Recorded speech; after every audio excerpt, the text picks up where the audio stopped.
Halo, sobat-sobat semua. Masih ingat dengan video kita yang kemarin kan ya? Setelah saya Eko Wianto dan Bro Agung Dwi Pantera ini ketemu, video kemarin kita ingin punya suatu wadah di mana kita bisa ngobrol-ngobrol seputar kayak masalah-masalah yang sekarang sedang terjadi, tapi masih dalam cakupan eh, pengalaman kami berdua gitu ya. Dan kami sudah menemukan satu nama yang menurut kami ini menarik kemarin ya. Jadi kita namakan akun kita ini prestasi. Prestasi itu ada singkatannya, sobat semua. Jadi kalau boleh di sini ada kata-kata masing-masing kata-kata atau huruf ini di dalam kalimat tersebut ini yang akan saya sampaikan. Jadi prestasi itu sebenarnya adalah singkatan dari postingan press seputar service dan SDM terkini. Gitu. Kenapa service? Karena pengalaman saya di service pelayanan dan kenapa SDM? Pelayanan Bro Agung ini ada di sangat-sangat melotok di area berdaya manusia gitu. Jadi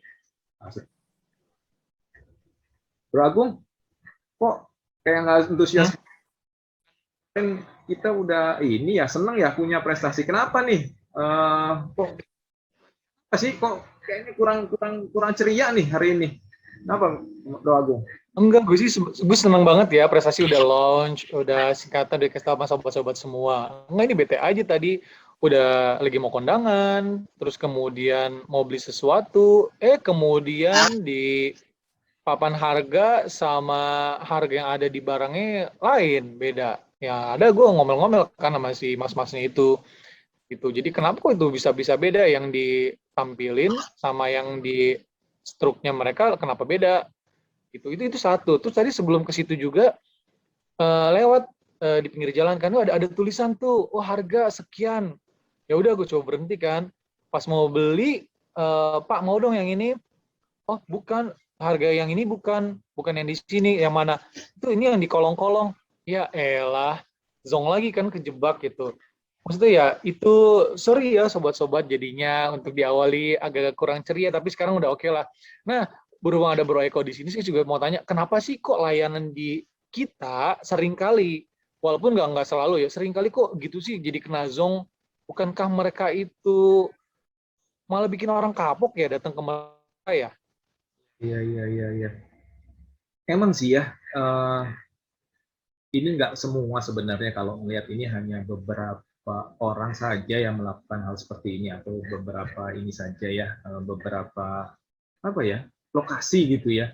Sebenarnya memang sih, memang memang kalau kita melihat nih pelayanan pelanggan itu tidak jauh atau sangat beririsan dengan yang namanya marketing dan sales. Karena pelayanan pelanggan pada dasarnya mau mendukung penjualan gitu ya, dan eh, masalah harga yang tidak sama seperti itu ranahnya bisa juga masuk ke ranah marketing dan sales gitu ya. Karena di apa namanya di dalam teori marketing sendiri itu bahwa bisa dibilang bahwa harga ini adalah sesuatu hal untuk menarik perhatian pembeli atau calon pembeli gitu ya.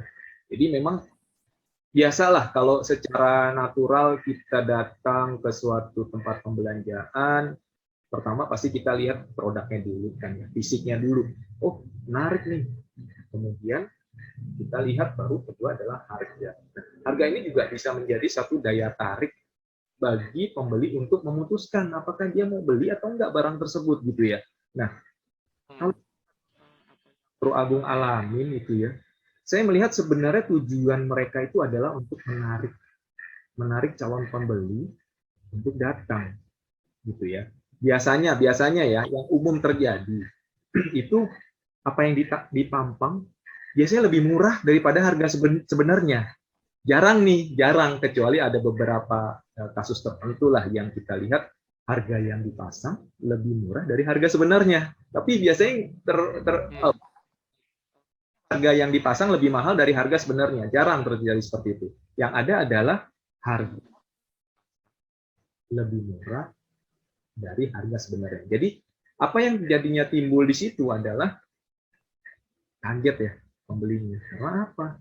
Begitu dia punya harga itu kan menarik perhatian pembeli, kemudian timbul harapan nih, timbul harapan untuk oh ada sesuatu yang harganya kok bagus, harganya cukup menarik.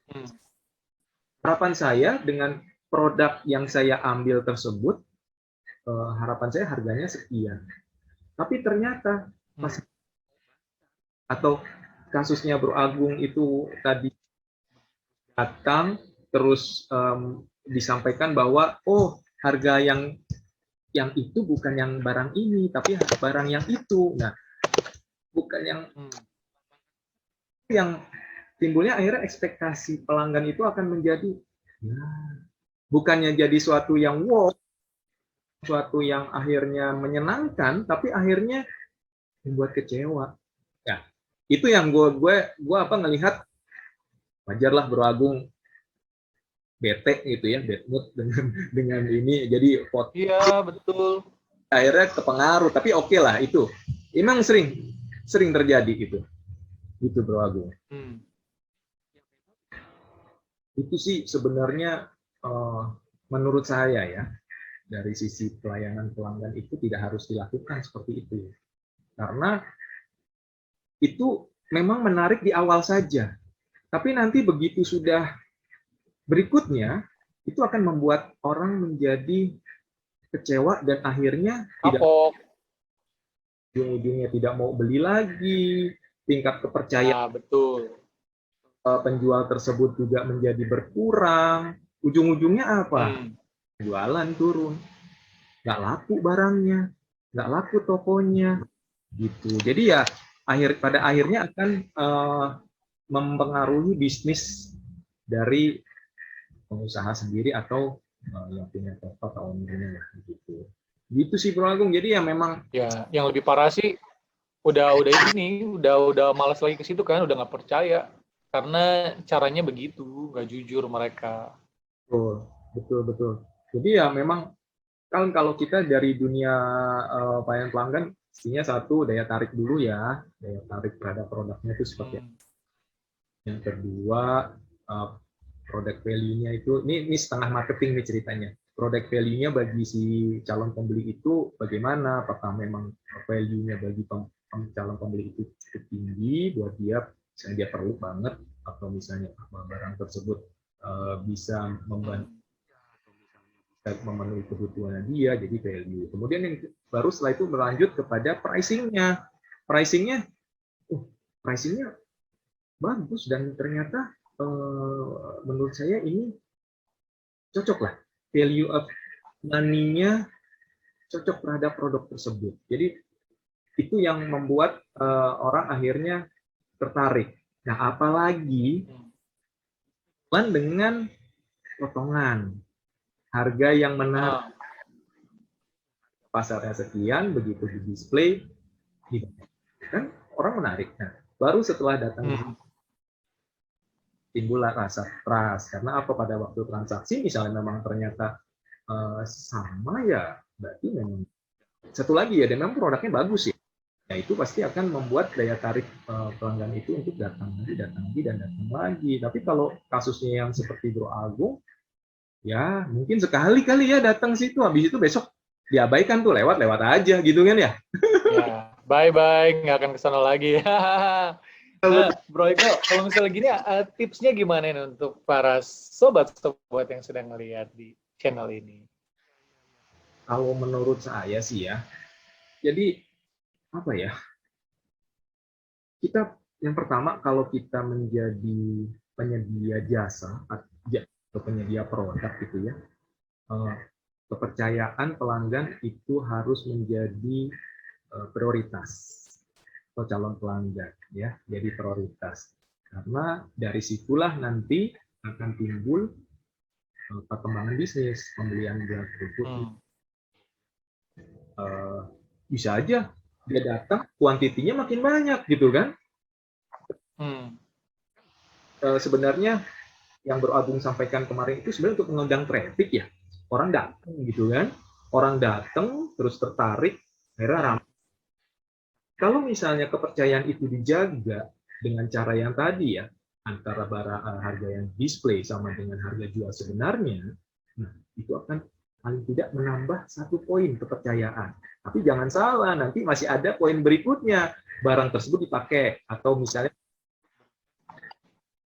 atau makanan, gimana rasanya, kualitasnya gimana gitu ya. Nah, kalau itu memang, maka jadi pembelian lagi, dan traffic itu bisa aja yang tadinya satu traffic satu penjualan, kalau sudah percayanya tinggi, satu traffic dia bisa beli 5, bisa beli 10, eksponensial gitu. Dan itu yang akan bisnis dari pedagang tersebut. Nah, itu satu. Jadi kepercayaan pelanggan. Tipsnya apa untuk menjaga hal ini supaya jangan sampai lah kejadian gitu ya. Karena ya kalau kita sekarang lihat di beberapa media, sosial media, memang banyak sih keluhan atau ulasan mengenai hal tersebut dan banyak keluhan yang terjadi gitu ya. Nah, saran saya untuk sobat prestasi nih, kalau sobat prestasi sekarang masih ingin berusaha atau sedang dalam kegiatan untuk menjual sesuatu, supaya hal ini terjadi apa sih? Intinya satu, garis bawahnya, trust calon pembeli atau pembeli itu. Dengan cara apa? Kontrol dan monitoring. Kalau teman prestasi punya bidang usaha, sering-sering lakukan kontrol dan monitoring, apalagi kalau misalnya melibatkan ada karyawan, ada supplier, ada yang menjaga atau memaintain, sekali lah dicek, bukan sekali-sekali dicek harusnya, terus paling tidak ada proses-proses pengecekan gitu. Untuk memastikan harga yang di-display itu harus dibayar oleh pelanggan. Gitu. Jadi itu yang pertama. Caranya, cara-cara banyak, bisa melakukan audit, bisa melakukan mystery shopper, bisa melakukan stock take, pengecekan barang dan sebagainya, itu banyak cara-cara yang bisa dilakukan. Atau pengecekan stok ya, dan nanti lihat barang. Nah, saya pernah melihat satu kejadian, sebenarnya ini masalah scanning. Jadi ada suatu diskon yang sedang dijalankan untuk suatu produk tertentu gitu ya. Namun barcode-nya itu, artinya barcode itu kan ada hubungannya sama sistem nanti ya pembayaran di kasirnya ya, itu tidak terupdate. Barangnya sama, tapi barcode-nya beda. Yang satu harga lama, satu harga baru. Kemudian jadi barcode-nya sudah direncanakan bahwa itu mendapat suatu diskon tertentu, mesin kasirnya nggak update gitu. Nah, itu harus sinkron. Iya, betul. Ya, bicara di dalam suatu toko yang sudah punya sistem gitu ya.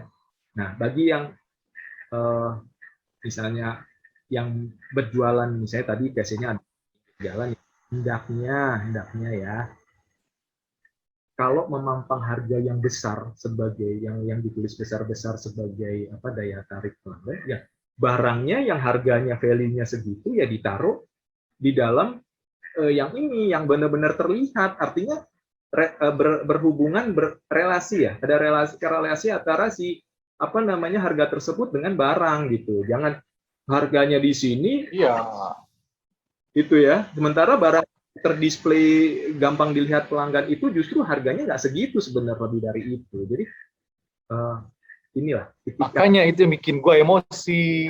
Nah, wajar kalau Bro Agung emosi itu, karena nggak sama. Itu Bro Agung ketika berada di jalan terus akhirnya berhenti datang, itu sudah ada effort ke situ, ternyata ekspektasinya dia dihancurkan dengan hal tersebut gitu loh ya, akhirnya bete, disappointed, kecewa. Nah, jadi itu tips kedua, pelanggan itu menyukai, yang perlu digaris bawah ya, pelanggan itu lebih menyukai keseimbangan antara harga dan kualitas. Jadi lebih baik harga yang pantas, bukan harga yang murah tapi menjebak. Nah, jadi itikad bisnisnya mungkin lebih ini, lebih di apa namanya dievaluasi lagi, gitu ya. Jadi itu kita sebagai pembeli kan tak apa-apalah agak sedikit mahal, tapi kualitasnya bagus.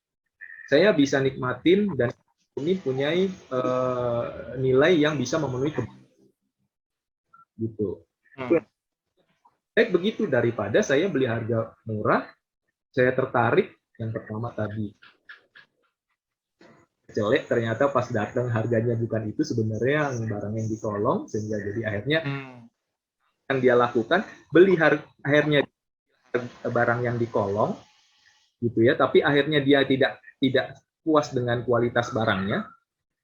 Atau yang kedua dia ujung-ujungnya udah saya akhirnya bayar yang harganya lebih mahal tapi saya mendapatkan kualitas yang sesuai harapan saya. Tapi kan ujung-ujungnya kecewa, ya kan? Dua hal itu akan menjadi kekecewaan. Lebih baik ambillah opsi bahwa taruh harga yang kualitas barang. Jadi itu. Karena pelanggan lebih ya, betul, emang seharusnya seperti itu. Tuh. Nah, ada lagi tips bila sering menggunakan, ya sering-seringlah melakukan maintenance, checking, housekeeping terhadap sistemnya, sehingga nanti pada saat terjadi transaksi itu tidak terjadi hal seperti ini. Yang tadi saya sudah sempat sampaikan di awal. Kemudian, nih, berarti tipe teman-teman sobat prestasi semua untuk lebih berempati terhadap pembeli. Itu penting karena kalau sudah kejadian people-nya tidak terlatih nih untuk untuk menanggulangi hal tersebut, akhirnya jadi lagi. Saya pernah membaca bahwa udah kejadian seperti itu,